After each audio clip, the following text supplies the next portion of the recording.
Welcome back to the stage, here in the beautiful Swiss Alps, and we have arranged for you the best sunshine which we can offer.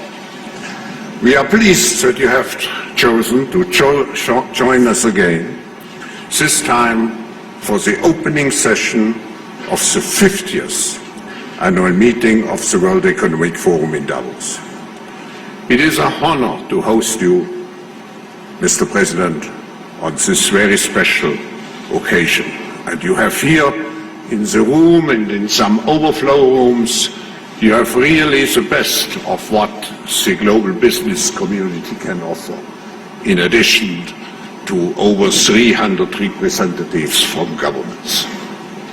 You return to Davos accompanied by a strong delegation of cabinet secretaries and senior officials is testimony to the fact that you recognize the need for America to maintain a prominent role on the global stage.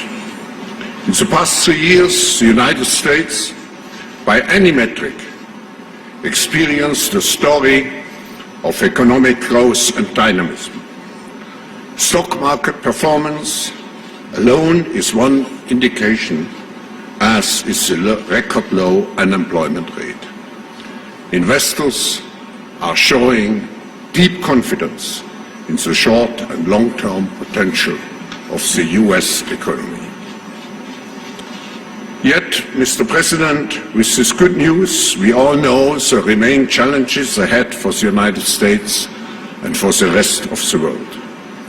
We look forward to hearing your reflection as we gather here at this crucial time. Please, ladies and gentlemen, welcome Donald J. Trump, the 45th President of the United States.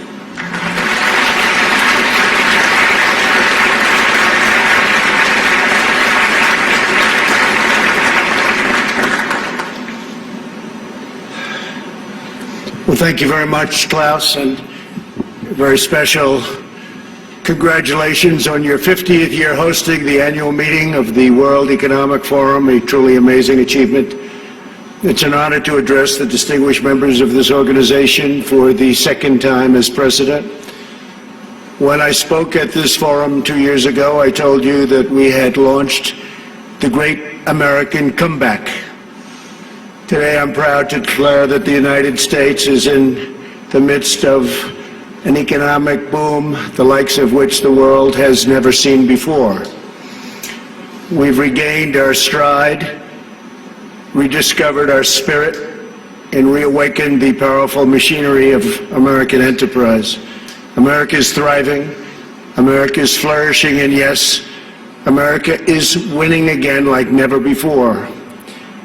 Just last week alone, the United States concluded 2 extraordinary trade deals, the agreement with China and the United States-Mexico-Canada agreement, the 2 biggest trade deals ever made. They just happened to get done in the same week. These agreements represent a new model of trade for the 21st century, agreements that are fair, reciprocal, and that prioritize the needs of workers and families. America's economic turnaround has been nothing short of spectacular. When I took office 3 years ago, America's economy was in a rather dismal state. Under the previous administration, nearly 200,000 manufacturing jobs had vanished. Wages were flat or falling. Almost 5 million more Americans had left the labor force than had gotten jobs, and more than 10 million people had been added to the food stamp rolls. The experts predicted a decade of very, very slow growth, or maybe even negative growth, high unemployment and a dwindling workforce, and very much a shrinking middle class. Millions of hardworking, ordinary citizens felt neglected, betrayed, forgotten. They were rapidly losing faith in the system. Before my presidency began, the outlook for many nations was bleak. Top economists warned of a protracted worldwide recession. The World Bank lowered its projections for global growth to a number that nobody wanted to even think about. Pessimism had taken root deep in the minds of leading thinkers, business leaders, and policymakers. Yet despite all of the cynics, I had never been more confident in America's future. I knew we were on the verge of a profound economic resurgence if we did things right, one that would generate a historic wave of investment, wage growth, and job creation. I knew that if we unleashed the potential of our people, if we cut taxes, slashed regulations, and we did that at a level that's never been done before in the history of our country in a short period of time, fixed broken trade deals, and fully tapped American energy, that prosperity would come thundering back at a record speed. And that is exactly what we did, and that is exactly what happened. Since my election, America has gained over 7 million jobs, a number unthinkable. I wouldn't say it, I wouldn't talk about it, but that was a number that I had in mind. The projection was 2 million, we did 7, more than 3 times the government's own projections. The unemployment rate is now less than 3.5%, and at 3.5%, that's a number that is the lowest in more than 50 years. The average unemployment rate from my administration is the lowest for any U.S. president in recorded history. We started off with a reasonably high rate. For the first time in decades, we are no longer simply concentrating wealth in the hands of a few. We're concentrating and creating the most inclusive economy ever to exist. We are lifting up Americans of every race, color, religion, and creed. Unemployment rates among African Americans, Hispanic Americans, and Asian Americans have all reached record lows. African American youth unemployment has reached the lowest it's ever been in the history of our country. African American poverty has plummeted to the lowest rate ever recorded. The unemployment rate for women reached the lowest level since 1953, and women now comprise a majority of the American workforce. That's for the first time.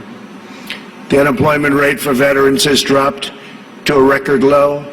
The unemployment rate for disabled Americans has reached an all-time record low. Workers without a high school diploma have achieved the lowest unemployment rate recorded in U.S. history. Wages are rising across the board, and those at the bottom of the income ladder are enjoying the percentage by far largest gains. Workers' wages are now growing faster than management wages. Earnings growth for the bottom 10% is outpacing the top 10%, something that has not happened. Paychecks for high school graduates are rising faster than for college graduates. Young Americans just entering the workforce are also sharing in America's extraordinary prosperity. Since I took office, more than 2 million millennials have gotten jobs, and their wages have grown by nearly 5% annually, a number that was unthinkable. Nobody would have ever thought it was possible 3 years ago. A record number of Americans between the ages of 25 and 34 are now working. In the 8 years before I took office, over 300,000 working-age people left the workforce. In just 3 years in my administration, 3.5 million people have joined the workforce.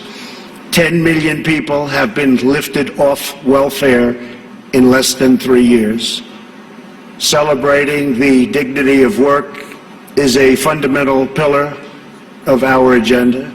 This is a blue-collar boom.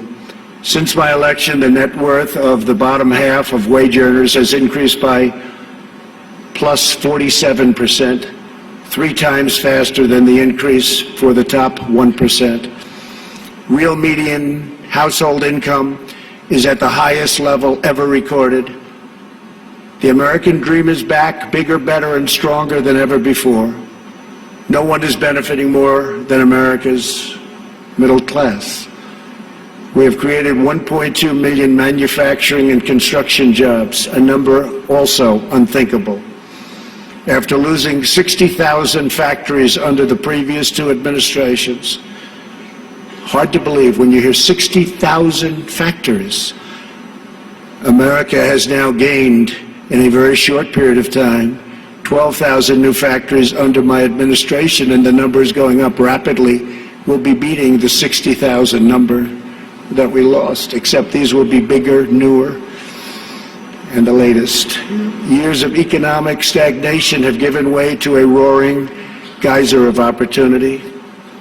U.S. stock markets have soared by more than 50% since my election, adding more than $19 trillion to household wealth and boosting 401ks, pensions, and college savings accounts for millions of hardworking families.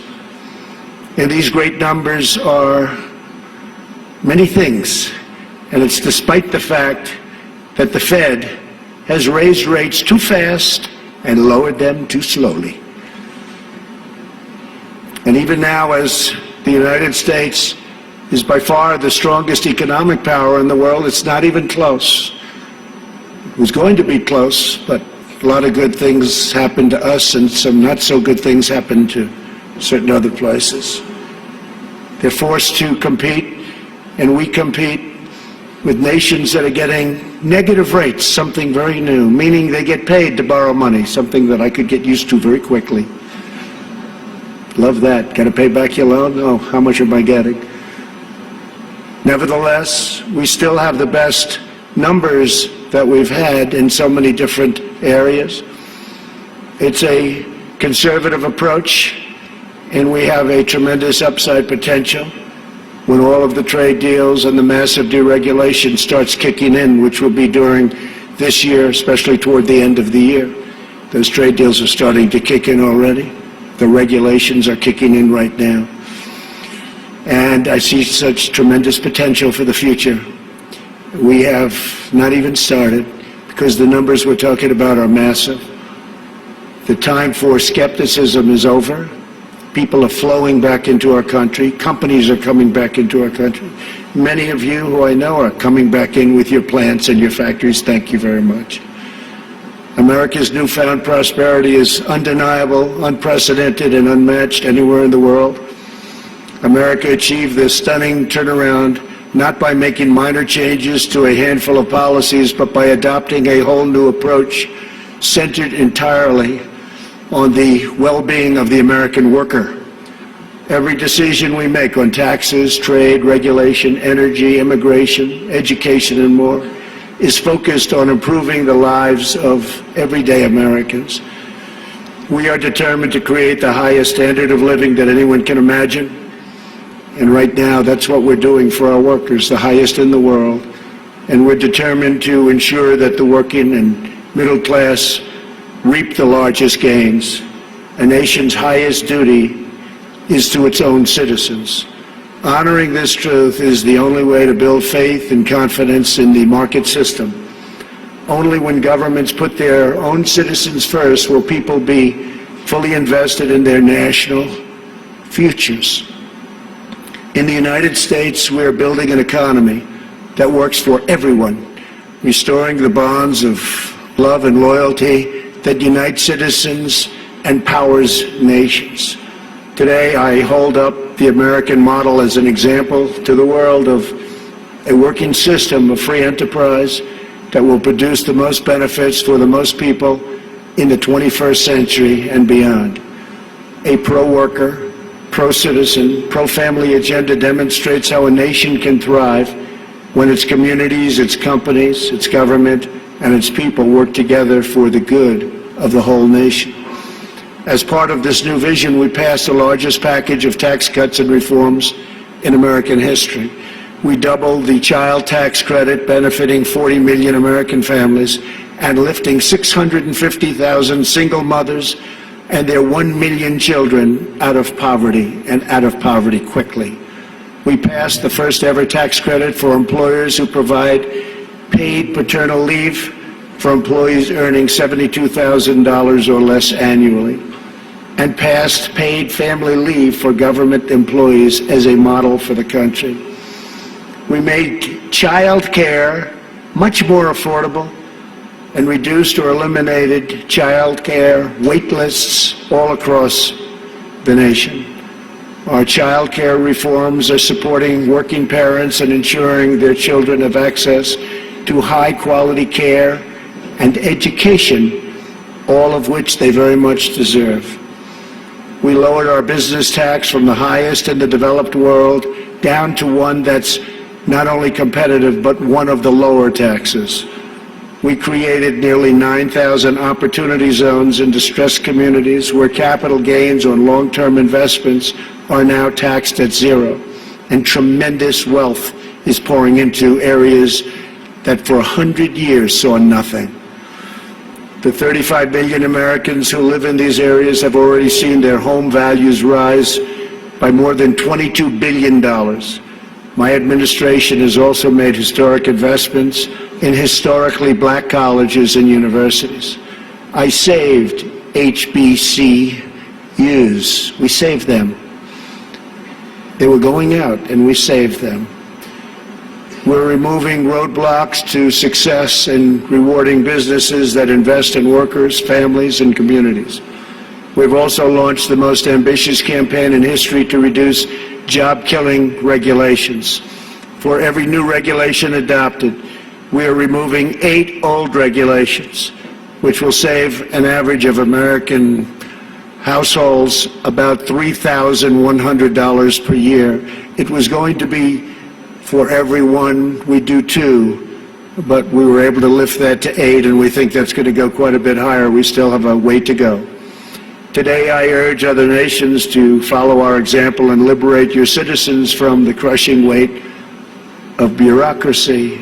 With that, you have to run your own countries the way you want. We are also restoring the constitutional rule of law in America, which is essential to our economy, our liberty, and our future. And that's why we've appointed over 190 federal judges, a record, to interpret the law as written. 190 federal judges, think of that, and 2 Supreme Court judges. As a result of our efforts, investment is pouring into our country. In the first half of 2019, the United States attracted nearly 1/4 of all foreign direct investment in the world.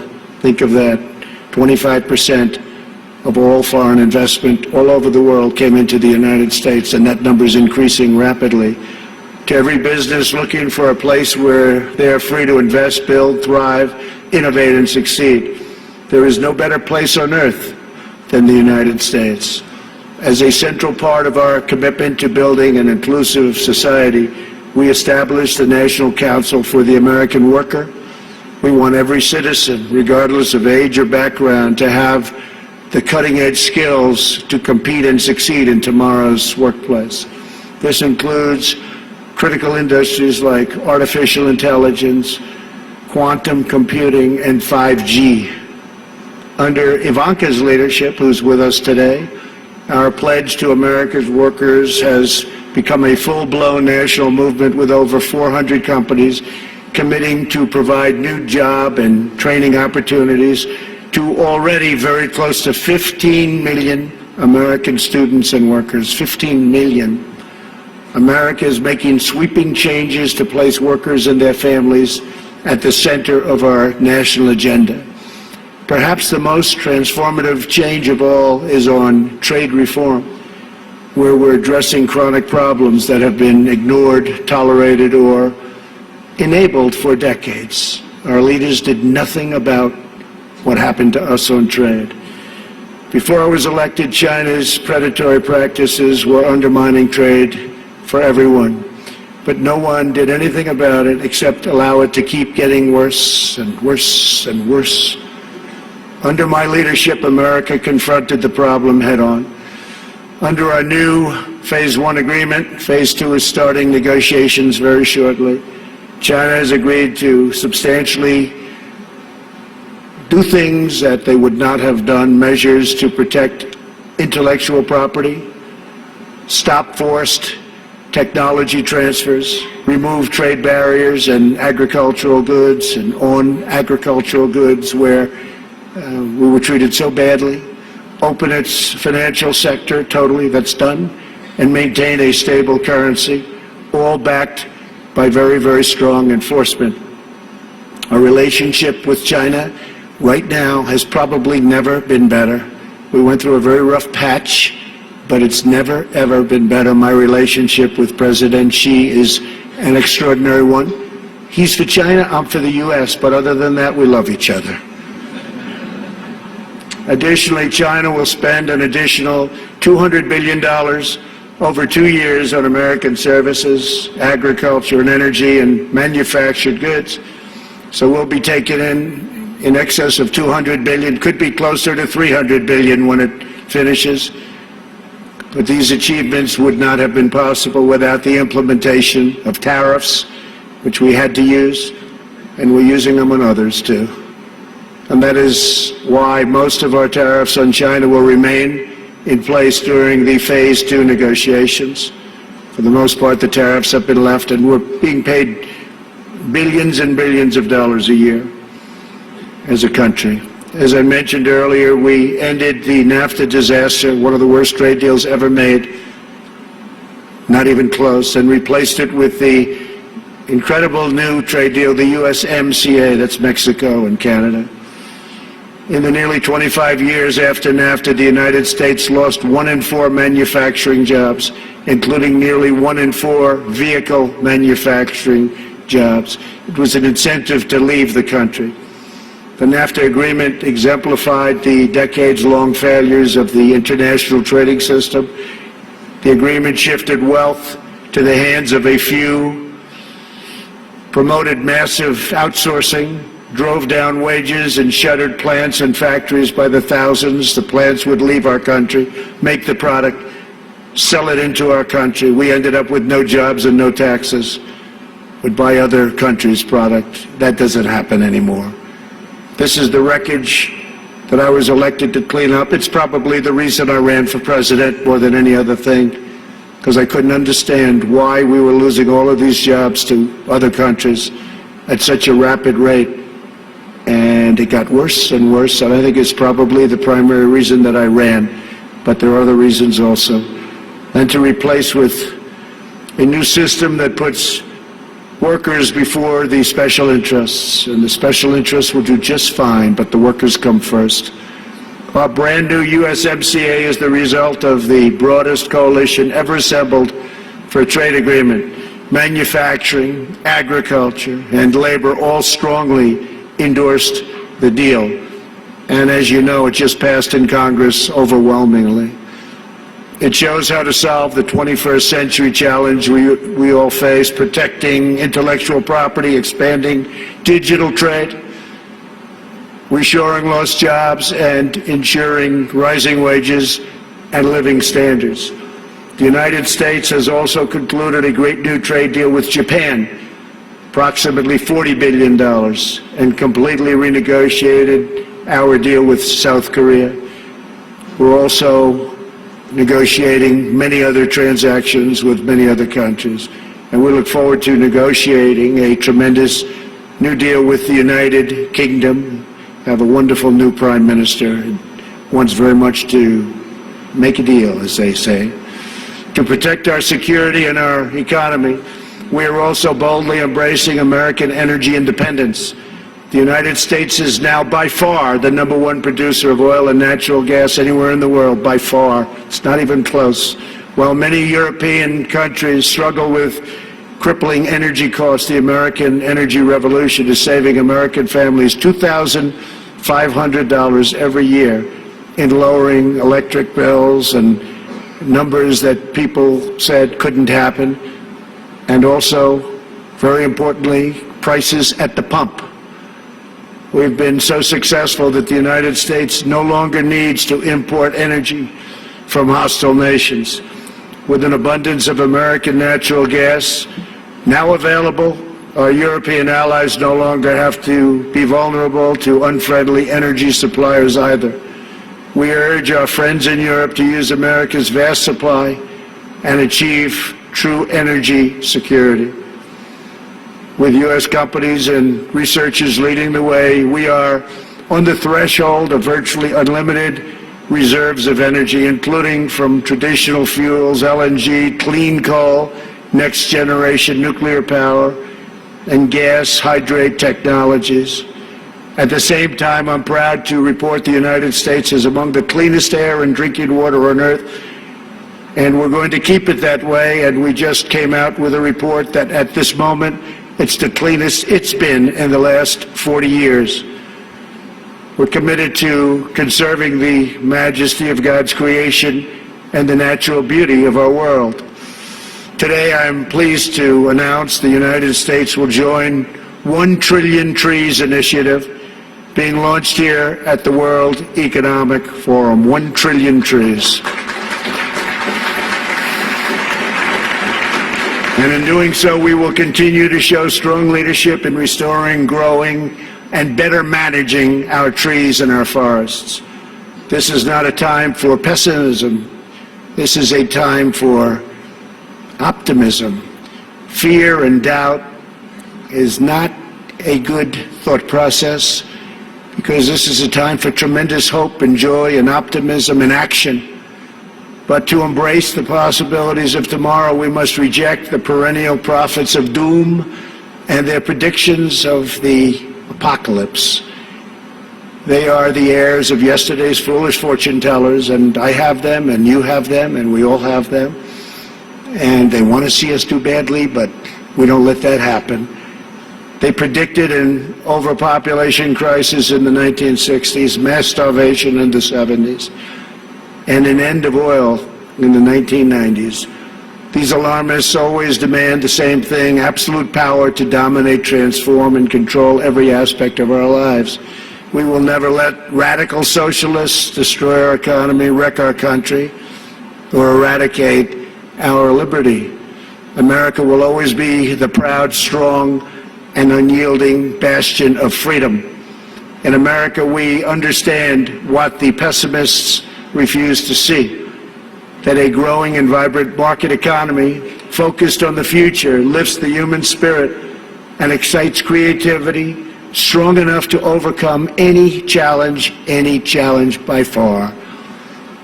The great scientific breakthroughs of the 20th century, from penicillin to high-yield wheat to modern transportation and breakthrough vaccines, have lifted living standards and saved billions of lives around the world, and we're continuing to work on things that you'll be hearing about in the near future, that even today, sitting here right now, you wouldn't believe it's possible that we have found the answers.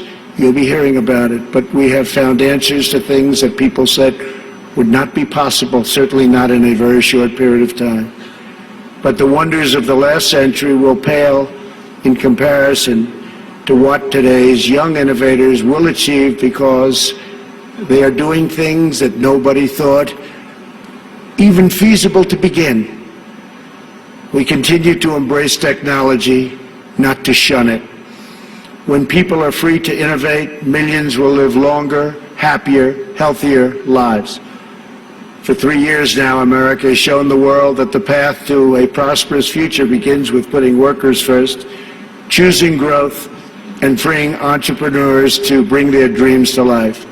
For anyone who doubts what is possible in the future, we need only look at the towering achievements of the past. Only a few hundred miles from here are some of the great cities of Europe, teeming centers of commerce and culture.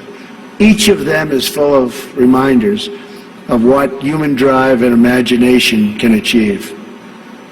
Centuries ago, at the time of the Renaissance, skilled craftsmen and laborers looked upwards and built the structures that still touch the human heart. To this day, some of the greatest structures in the world have been built hundreds of years ago. In Italy, the citizens once started construction on what would be a 140-year project the Duomo of Florence, incredible place. While the technology did not yet exist to complete their design, city fathers forged ahead anyway, certain that they would figure it out someday. These citizens of Florence did not accept limits to their high aspirations. And so the great dome was finally built. In France, another century-long project continues to hold such a grip on our hearts and our souls that even 800 years after its construction, when the Cathedral of Notre Dame was engulfed in flames last year, such a sad sight to watch, unbelievable sight, especially for those of us that considered it one of the great monuments and representing so many different things. The whole world grieved. Through her sanctuary now stands scorched and charred, and a sight that's hard to believe. When you got used to it, to look at it now, hard to believe.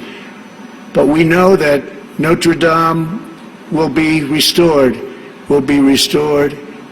magnificently. The great bells will once again ring out for all to hear, giving glory to God and filling millions with wonder and awe. The cathedrals of Europe teach us to pursue big dreams, daring adventures, and unbridled ambitions. They urge us to consider not only what we build today, but what we will endure long after we are gone. They testify to the power of ordinary people to realize extraordinary achievements when united by a grand and noble purpose. So together we must go forward with confidence, determination, and vision. We must not be timid or meek or fearful, but instead we must boldly seize the day and embrace the moment. We have so many great leaders in this room, not only business leaders, but leaders of nations. And some are doing such a fantastic job. We work together very closely. We will draw strength from the glories of the past, and we will make greatness our common mission for the future. Together we will make our nations stronger, our countries safer, our culture richer, our people freer, and the world more beautiful than ever before. Above all else, we will forever be loyal to our workers, our citizens, and our families, the men and women who are the backbone of our economies, the heart of our communities, and the soul of our countries. Let us bring light to their lives one by one and empower them to light up the world. Thank you very much. God bless you. God bless your countries, and God bless America. Thank you. Thank you very much.